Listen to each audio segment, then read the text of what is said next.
সঁচা ভালপোৱা পোৱাৰ পূৰ্বে ভগৱানে দিয়ে এই সংকেত।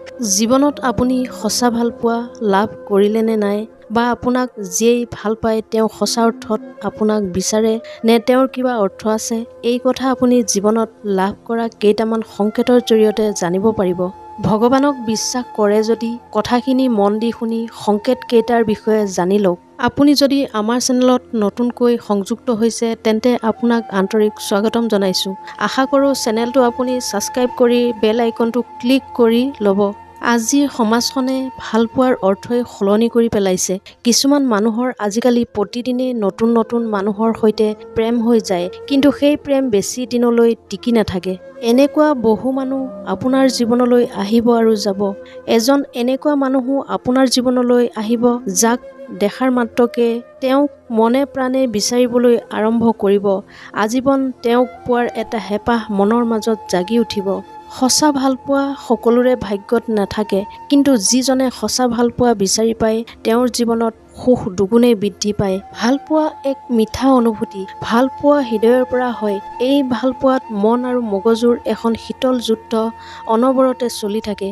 সেই যুদ্ধত সদায় মনটোৱে জয় হয়। প্ৰেমে মানুহক দয়া, মমতা, মৰম চেনেহেৰে আৱৰি ৰাখে। মানুহে কয় কাৰোবাক ভাল পোৱাৰ পিছত হেনো জীৱনটো সলনি হৈ যায়। প্ৰেম কেৱল এজনে আনজনৰ কাষত থাকিলেই নহয়, দূৰত থাকিলেও প্ৰেম হৈ যায়। কাৰোবাক সঁচা অৰ্থত ভাল পাব পৰা মানুহ এই পৃথিৱীত বহুত কম আছে। প্ৰেম সকলোৱে কৰে। এই প্ৰেমৰ সৰ্বোচ্চ উদাহৰণ হৈছে ৰাধা কৃষ্ণ। ৰাধা কৃষ্ণৰ প্ৰেম গংগা জলধাৰৰ দৰেই নিৰ্মল আৰু পবিত্ৰ। ৰাধা কৃষ্ণৰ পত্নী নাছিল, কিন্তু আপুনি লক্ষ্য কৰিছেনে প্ৰতিটো মঠ মন্দিৰত ভগৱান কৃষ্ণৰ সৈতে ৰাধাৰ আৰাধনা কৰা হয়, কিয়নো ৰাধাৰ প্ৰেম পবিত্ৰ আৰু স্বাৰ্থহীন আছিল। প্ৰেমত কেতিয়াও অহংকাৰী নহ'ব। ভুল হ'লে অলপো সংকোচ নকৰাকৈ স্বীকাৰ কৰিব। প্ৰতিজন মানুহেই নিজৰ জীৱনত সঁচা ভালপোৱা বিচাৰে। সঁচা ভালপোৱাত বিচাৰি পোৱাত ভগৱানেই সহায় কৰে। মনে বিচৰাজনক পোৱাৰ সময়ত ভগৱানে কিছুমান সংকেত দিয়ে। সেই সংকেত যদি আপুনি পায় তেন্তে আপোনাৰ জীৱনলৈ এজন সঁচা মনৰ মানুহ শীঘ্ৰেই আহিব। যদি আপুনি কাৰোবাৰ সৈতে সম্পৰ্কত আছে আৰু যদি সেই সংকেত আগতেই পাইছিল বা আগলৈও পায়, তেন্তে আপুনি বুজিব যে তেওঁ সঁচাই আপোনাক ভাল পায়।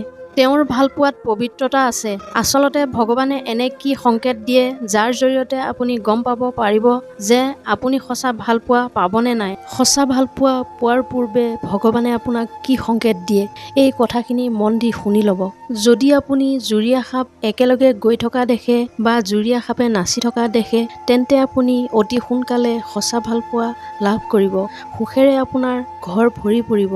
তেনে দৃশ্য দেখাৰ পিছত যাক আপুনি পাব, যাৰ প্ৰতি আপোনাৰ মনত ফিলিংছ আহিব, তেতিয়া বুজিব যে সেইজন আপোনাৰ জীৱন সংগী, যাৰ বাবে ভগৱানে আপোনাক ইংগিত দিছে। তেওঁক আপোনাৰ মনৰ কথাখিনি ক'বলৈ একদম দেৰি কৰি নাথাকিব। কোৱা হয় আমাৰ জীৱনত বহু ঘটনা আমি দেখা সপোনৰ লগত মিল থাকে। যদি আপুনি সপোনত হাঁহৰ যোৰাই বিচৰণ কৰি থকা দেখে বা ময়ূৰ ময়ূৰীক একেলগে দেখে, সেয়াও সঁচা প্ৰেমক বিচাৰি পোৱাৰ সংকেত বুলি ধৰি ল'ব পাৰে। এই সপোনৰ অৰ্থ হ'ল খুব সোনকালে এজন আপোনাৰ জীৱনলৈ আগমন ঘটিব, যি আপোনাৰ জীৱন সুখময় কৰি তুলিব। সেইজনক বিচাৰি আপুনি কিন্তু হাবাথুৰি খাবলগীয়া নহয়। তেওঁক আপুনি গম নোপোৱাকৈ নিজেই আপোনাৰ জীৱনলৈ আহিব, কিন্তু সেইজনক চিনি পোৱাৰ দায়িত্ব আপোনাৰ।